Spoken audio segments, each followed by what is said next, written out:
Hi there. I'm going to explain the diagram for change in state of matter. Changes in state of matter. Very good. Sorry, going. A teaching.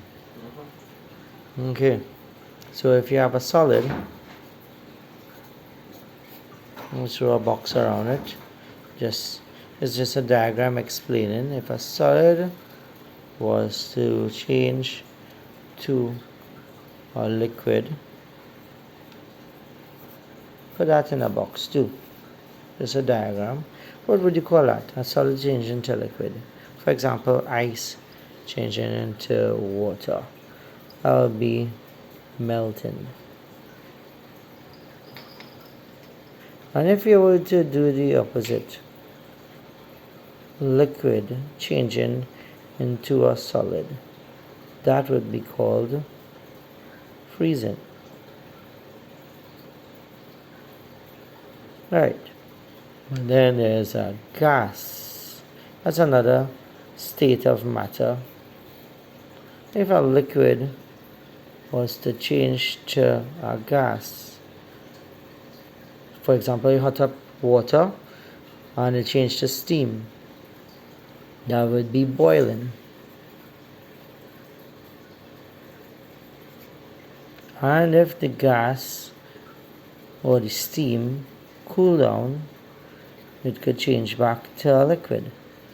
That would be called condensation. This is on which a lot of students forget. Condensation. That's the same thing that happens in the clouds. When you have water vapor in the sky and it cools down, forming little droplets of water in the sky, which millions of those droplets together appear as clouds. Alright, condensation. Then now, let's come here now. If we have a solid changing, let me show it here. A solid going straight to gas. It doesn't go to liquid first and then to gas. But a solid such as dry ice that just goes into a smoky gas. What's that called? The change from a solid to a gas is known as sublimation.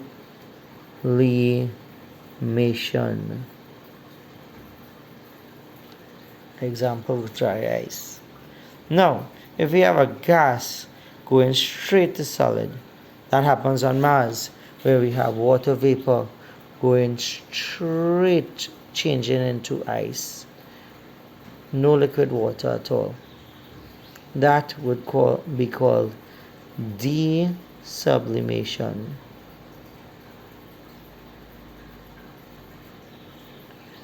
There's another name for it too. It's also known as deposition.